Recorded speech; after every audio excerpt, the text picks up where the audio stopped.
Hey everyone, this is Priya and welcome back to my channel go with law. तो आज हम बात करेंगे रिट्स के बारे में। आप सभी को पता है कि रिट्स क्या है, ठीक है। तो 5 तरीके के रिट्स हैं इंडियन कॉन्स्टिट्यूशन में और कई सारे एमसीक्यूज फ्रेम होते हैं कॉन्स्टिट्यूशन से। आप सभी को पता है कि कॉन्स्टिट्यूशन एक ऐसा सब्जेक्ट है एआईबी के अंदर, ठीक है, जिसमें कई सारे केस लॉस आते हैं, जिससे कई सारे जजमेंट पूछे जाते हैं, ठीक है। इंपॉर्टेंट क्वेश्चंस आज मैं आपको बताऊंगी, रिट्स के इंपॉर्टेंट क्वेश्चन को। तो आज का वीडियो थोड़ा सा लंबा हो सकता है, तो वीडियो को एंड तक देखिएगा। उससे पहले एक बात आपको बता दूं, कई लोग मुझसे पूछ रहे थे बैरेट के बारे में, ठीक है। तो बैरेट देखिए, आप कमर्शियल का ले सकते हो, बहुत ही बढ़िया बैरेट है, ठीक है। पहले मुझे लगता था कि कमर्शियल का उतना ठीक नहीं है, लेकिन जब मैंने उसे खुद से ऑर्डर करके मैंने उसे मंगवाया, आज मेरे पास भी है कमर्शियल का बैरेट, ठीक है। तो उसमें ऐसे कई सारे लेटेस्ट जजमेंट है, ठीक है, लेटेस्ट उसमें केस लॉज है, न्यू अमेंडमेंट्स है जितने भी हुए हैं न्यू क्रिमिनल लॉस को लेके। तो ये सारी चीजें आपको मिल जाएगा कमर्शियल के बैरेट में, ठीक है। तो आप प्लीज, अगर आपने अभी तक ऑर्डर नहीं किया तो आप प्लीज इसको जल्दी से ऑर्डर कर लीजिए, ठीक है। और जो लिंक है डिस्क्रिप्शन पे आपको मिल जाएगा। और भी कोई डिटेल्स अगर आप जानना चाहते हैं उस बैरेट के बारे में तो आप मुझे मैसेज कर सकते हैं व्हाट्सएप पे। मेरा जो व्हाट्सएप नंबर है वो आपको डिस्क्रिप्शन पे मिल जाएगा, ठीक है। तो और एक बात आपको बता दूं कि ये जो पीवाईक्यूज है, कई लोग मुझसे पीवाईक्यूज के लिए भी पूछ रहे थे कि मैम पीवाईक्यू के लिए कौन सा बैरेक्ट अच्छा होगा या कौन सा बुक अच्छा होगा, ठीक है। तो मैं आपको बता दूं, पीवाईक्यू के लिए एक बुक है कुश कालरा का, जो ऑथर है कुश कालरा, उनका एक बुक है पीवाईक्यू का। प्रीवियस ईयर सॉल्व पेपर उसमें सारे मिल जाएंगे आपको 11 से 13 साल के बीच के, ठीक है। तो वो पेपर भी आप ऑर्डर कर सकते हो अगर अभी तक आपने ऑर्डर नहीं किया है तो। अगर लिंक आपको चाहिए तो आप मुझे पूछ सकते हैं, आप मुझे व्हाट्सएप में मैसेज भी कर सकते हैं, मैं आपको प्रोवाइड कर दूंगी। तो हम स्टार्ट करेंगे आज का वीडियो। तो देखिए, आप सभी को पता है कॉन्स्टिट्यूशन में 5 तरीके के रिट्स होते हैं, ठीक है। हबीस कॉर्पस होता है, क्यो वारंटो होता है, सर्चुररी होता है, प्रोहिबिशन होता है और मैंडेमस होता है। तो ये पांचों रिट को आज हम डिस्कस करेंगे। तो पहले कुछ एमसीक्यू हम डिस्कस कर लेते हैं, उसी के साथ साथ मैं आपको एक्सप्लेन भी करते जाऊंगी। Which of the following writs means to produce the body of a person, ठीक है। क्वेश्चन को ध्यान से सुनिएगा। Which of the following writs means to produce the body of a person, ये क्वेश्चन आ चुका है एआईबी 13 में, ठीक है। इसमें देखिए 4 ऑप्शन है, सर्चुररी, क्यो वारंटो, प्रोहिबिशन, हबीस कॉर्पस। तो आपको क्या लगता है इसका सही आंसर क्या होगा? तो सही आंसर जानने के लिए पहले हमें यह जानना होगा कि रिट ऑफ सर्चुररी क्या है, क्यो वारंटो क्या है, प्रोहिबिशन क्या है और हबीस कॉर्पस क्या है। तो ये हम जानते हैं कि हबीस कॉर्पस क्या है। हबीस कॉर्पस का मतलब होता है, ठीक है, टू ए पर्सन, मान लीजिए कोई लीगली जिसको अब डिटेन्ड किया है तो वो डिटेन्ड को रोकता है रीट ऑफ हबीस कॉर्पस का। ध्यान से सुनिएगा। The writ of habeas corpus is issued by the courts in those cases where a person is illegally detained. Habeas corpus means to have the body, to have the body या to have the thing, कुछ भी, ठीक है। तो ये जो facts है habeas corpus का, ये जान लेते हैं थोड़ा। द सुप्रीम कोर्ट और High court can issue this writ against both private and public authorities. दोनों ही जो अथॉरिटीज है, पब्लिक या प्राइवेट, दोनों के अगेंस्ट सुप्रीम कोर्ट या हाई कोर्ट रिट इशू कर सकते हैं हबीस कॉर्पस का। फिर आता है habeas corpus can not be issued in the following cases. ऐसे कौन कौन से केसेस में हबीस कॉर्पस के जो रिट है वो इशू नहीं होंगे, ठीक है। व्हेन डिटेंशन इज लॉफुल, अगर डिटेंशन लॉफुल है तो हबीस कॉर्पस का रिट इशू नहीं होगा। When the proceeding is for contempt of A legislature और ए कोर्ट, ठीक है। अगर कंटेम्प्ट किया है किसी ने, लेजिस्लेचर का उल्लंघन किया है प्रोसीडिंग्स पे, तभी भी ये जो है हबीस कॉर्पस का रिट इशू नहीं होगा। Detention is outside the jurisdiction of the court, इस केसेस में भी क्या है, हबीस कॉर्पस का जो रिट है वो इशू नहीं होगा, ठीक है। तो इसमें देखिए क्वेश्चन में क्या है, क्वेश्चन में बोला गया है which of the following writs means to produce the body of a person. तो हमने क्या जाना हबीस कॉर्पस के माध्यम से। हबीस कॉर्पस का जो है, ठीक है, हबीस कॉर्पस का मतलब होता है टू हैव द बॉडी या हैव द थिंग। किसी भी पर्सन को आप इलीगली डिटेन नहीं कर सकते। तो देखिए इसमें क्वेश्चन में क्या है, to produce the body of a person, तो इसका करेक्ट ऑप्शन क्या होना चाहिए, हबीस कॉर्पस। तो इसका करेक्ट ऑप्शन होगा हबीस कॉर्पस, ठीक है।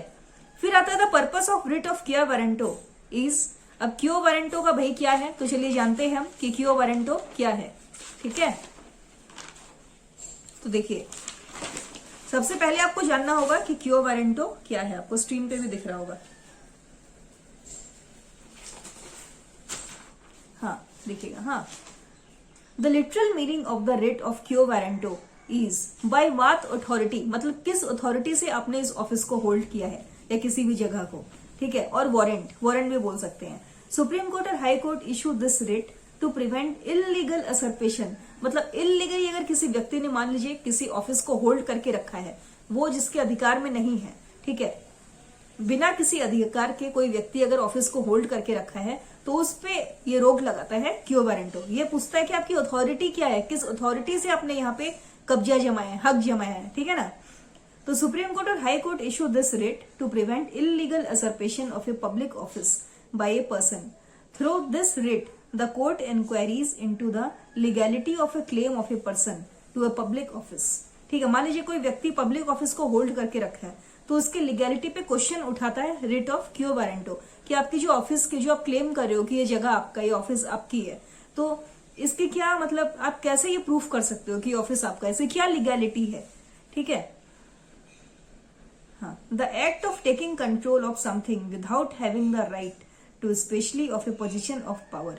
असरपेशन, असरपेशन USURPATION आपको दिख रहा होगा, असरपेशन शब्द का इस्तेमाल हुआ है। तो असरपेशन का मतलब क्या होता है, the act of taking control of something without having the right to specially of a position of power. इसका मतलब होता है हड़प लेना, ठीक है ना, आपके अधिकार में नहीं है वो चीज, आपके हक में नहीं है, फिर भी आप जबरदस्ती उस पर हक जमा कर बैठे हो, कंट्रोल करके बैठे हो।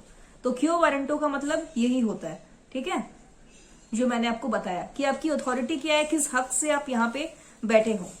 तो इसका देखिए, the purpose of writ of quo warranto is, तो इसमें क्या ऑप्शन होना चाहिए आपके मुताबिक, अब ऑप्शंस को ध्यान से सुनिएगा। To compel public authority to perform duty, ना ये भी नहीं होगा। To restrain public authority to do illegal act, ये भी नहीं है।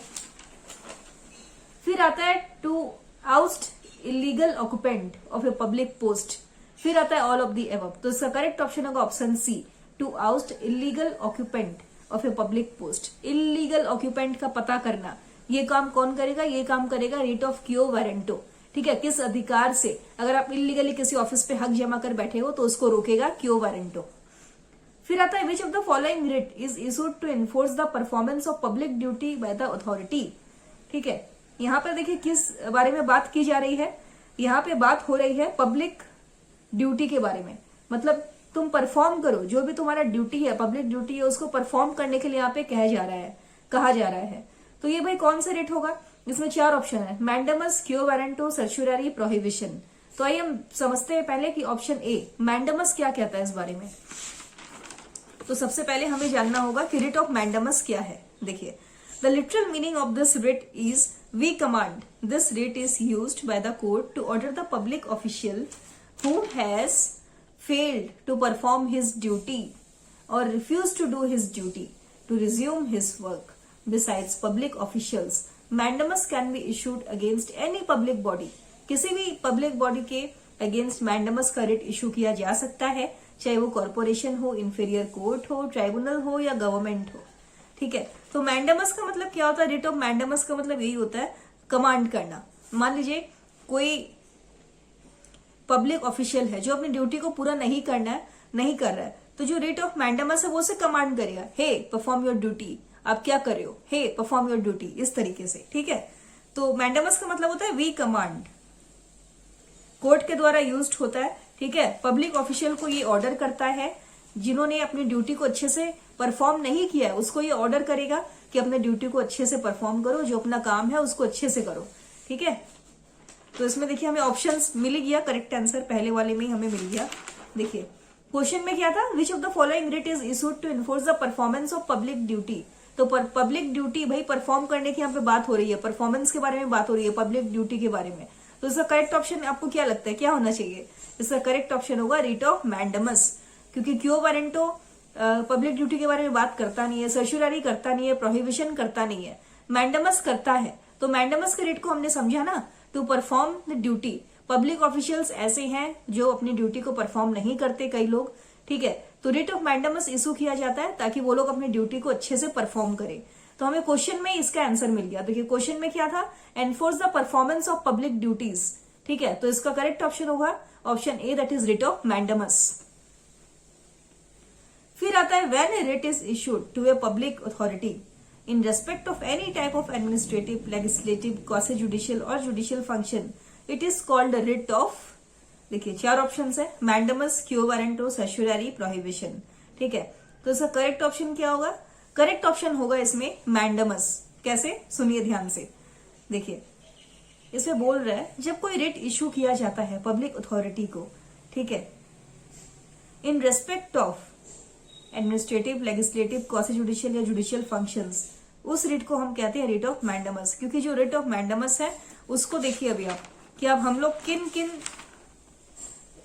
जगह पर उसको हम इशू कर सकते हैं। ठीक है, देखिएगा कुछ फैक्ट्स है उसमें, देखिए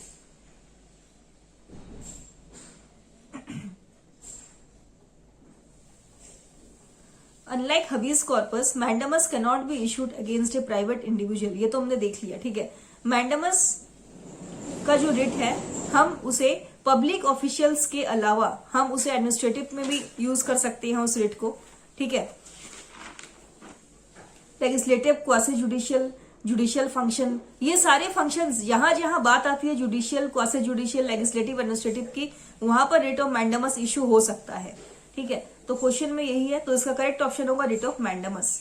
फिर आता है which writ is issued by the court to quash the wrongful order of a lower court. इसका आंसर क्या होगा, which writ is issued by the court to quash the wrongful order. मान लीजिए किसी लोअर कोर्ट ने कोई order सुनाया जो कि गलत था। ठीक है, तो हायर कोर्ट को या सुपीरियर कोर्ट को उसको अच्छा नहीं लगा। ठीक है, लोअर कोर्ट का जो भी जजमेंट था उसे सेटिस्फाई नहीं हुआ हायर कोर्ट वाले, सुपीरियर कोर्ट वाले, तो वो लोग उसको क्वेश कर देंगे। तो ऐसा कहाँ है, ऐसा है रिट ऑफ सर्च्योररी में। तो इसका करेक्ट ऑप्शन होगा writ of certiorari, that is option number D, writ of certiorari. अब हम समझते हैं कि रिट ऑफ सर्च्योररी क्या है। देखिए the literal meaning of the writ of certiorari is to be certified or to be informed। ठीक है, this writ is issued by a court higher in authority, मतलब हायर कोर्ट्स वाले ये इशू करते हैं किसे, लोअर कोर्ट्स वाले को। ठीक है, ताकि जो भी केसेस पेंडिंग है वो उन्हें ट्रांसफर कर दे टू इटसेल्फ और quash their order in a case, या फिर जो ऑर्डर है उसे क्वेश कर दे, खत्म कर दे। It is issued on the grounds of an excess of jurisdiction और लेक ऑफ जुरिस्डिक्शन और एरर ऑफ लॉ। मान लीजिए किसी भी लॉ में एरर है, दिक्कत है, या जुरिस्डिक्शन का है वो जो बहुत ज्यादा एक्सीड कर दिया गया है, या जुरिस्डिक्शन लेक पीछे छूट गया है, तो इस केसेस में क्या होता है, जो हायर कोर्ट्स है वो इशू कराते हैं रिट ऑफ सर्च्योररी लोअर कोर्ट्स को। ठीक है, मान लीजिए कोई मिस्टेक भी हुआ है तो उसको भी ठीक करता है रिट ऑफ सर्च्योररी। तो ये हायर कोर्ट्स है वो इशू करते हैं लोअर कोर्ट्स को, वो अपने रिकॉर्ड्स के लिए भी इसे मंगवा सकते हैं। तो सर्च्योररी रिट इसीलिए इशू किया जाता है। तो which of the following writ can be issued against usurpation of public office. तो मैंने आपको क्या बताया था इसके, असर्पेशन ऑफ पब्लिक ऑफिस। इसका करेक्ट ऑप्शन क्या होना चाहिए, आपको क्या लगता है? इसका करेक्ट ऑप्शन होगा option C, that is writ of quo warranto. ठीक है, असर्पेशन ऑफ पब्लिक ऑफिस मतलब इलीगली मान लीजिए किसी जगह को हड़प लिया किसी ने, किसी व्यक्ति ने, तो उसको ठीक कौन कराता है, उसके अगेंस्ट में कौन सा रिट इशू होता है, क्यो वारंटो, कि भाई व्हाट इज योर अथॉरिटी, किस हक से आप यहाँ पर हक जमा कर बैठे हो। ठीक है, तो क्वेश्चन में ही है which of the following writ can be issued against usurpation of public office. Usurpation मतलब हड़प कर बैठ जाना। कोई व्यक्ति अगर पब्लिक ऑफिस को होल्ड करके रखा है, हड़प कर बैठा है, तो उससे सवाल कौन करेगा, quo warranto, writ of quo warranto. ठीक है, फिर आपका आता है इसमें, if a person who is arrested is not produced before the magistrate within 24 hours from the time of arrest, he will be entitled to be released on the writ of, कौन सा writ के द्वारा इस person को छोड़ दिया जाएगा, वो रिट होगा writ of habeas corpus. हबीज corpus का मतलब क्या होता है कि आप इलीगली डिटेन नहीं कर सकते किसी को, है ना। तो अगर 24 घंटे के अंदर अंदर मजिस्ट्रेट के सामने उपस्थित करना पड़ता, आप सभी को पता है, जो भी अक्यूज्ड है, अगर उसे प्रोड्यूस नहीं किया गया तब हबीज कॉर्पस का रिट यहाँ पे इशू होगा, और जो व्यक्ति है जिससे इलीगली डिटेन्ड किया गया है उस व्यक्ति को यहाँ पर छोड़ दिया जाएगा। तो यहाँ पे करेक्ट ऑप्शन होगा रिट ऑफ हबीज कॉर्पस। ठीक है, फिर देखिए, by which of the following writs the Supreme Court and the High Court may call for the record of a case from a lower court और an allegation of an excess of jurisdiction. तो इसका क्या होगा, इसका correct option होगा सर्च्योररी, writ of सर्च्योररी। जैसा कि मैंने आपको कहा था कि जो रिट ऑफ सर्च्योररी है, ठीक है, उसमें क्या होता है, जो हायर कोर्ट्स रहते हैं जैसे कि सुप्रीम कोर्ट हो गया, हाई कोर्ट हो गया, ठीक है, उन लोग लोअर कोर्ट से जो केसेस के रिकॉर्ड है वो सब मंगवा सकते हैं। ठीक है, उन्हें डायरेक्ट कर सकते हैं अगर उनका जुरिस्डिक्शन एक्सीड किया गया है, तो जुरिस्डिक्शन का अगर लैकिंग बिहाइंड है तभी भी वो उन्हें ऑर्डर दे सकते हैं। ठीक है, केसेस पेंडिंग है तो उसके ऊपर भी वो कुछ केसेस को वो क्वैश भी करा सकते हैं। ठीक है, और वो अगर मान लीजिए लोअर कोर्ट से कोई मिस्टेक हुआ है तो उसको सही भी करा सकते हैं। तो ये सब काम कौन करेगा? Writ of सर्चुररी। तो ये सब कुछ इंपॉर्टेंट एमसीक्यूज थे जो कि आपका पूछा जाता है रिट वाले चैप्टर में से कॉन्स्टिट्यूशन का, ठीक है। तो आई होप ये वीडियो आपको अच्छा लगा होगा। कोई डाउट्स है तो आप मुझे कमेंट में जरूर पूछिएगा। और आज जो भी मैंने एमसीक्यूज डिस्कस किए रिट को लेकर, ठीक है, तो इसमें कोई भी डाउट्स है आपको नोट्स भी चाहिए तो आप मुझे कमेंट में जरूर पूछिएगा, ठीक है।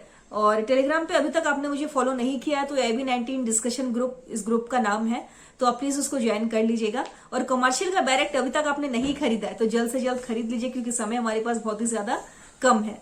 तो ये कॉन्स्टिट्यूशन का जो भी इंपॉर्टेंट टॉपिक मैंने आपको बताया रिट्स के ऊपर में, ठीक है, एमसीक्यूज कई सारे एमसीक्यूज फ्रेम होते हैं। हबीज कॉर्पस हो गया, सर्चुररी हो गया, प्रोहिबिशन हो गया, मैंडेमस हो गया, क्यो वारंटो हो गया। तो ये 5 प्रकार के रिट्स को आप अच्छे से पढ़ लेना। मैंने डिटेल में आपको नहीं समझाया आज में क्योंकि ये आपके एआईबी के एग्जाम के लिए है और एआईबी में देखिए एमसीक्यू खाली क्वेश्चंस आते हैं, एमसीक्यू बेस्ड, ठीक है। इससे अगर डिटेल में आपको लेक्चर चाहिए तो आप मुझे कमेंट में बताइएगा, मैं आपको एक एक रिट को डिटेल में एक्सप्लेन करूंगी, ठीक है। I hope you guys are doing good. See you guys in the next video. Bye bye, take care everyone, good night.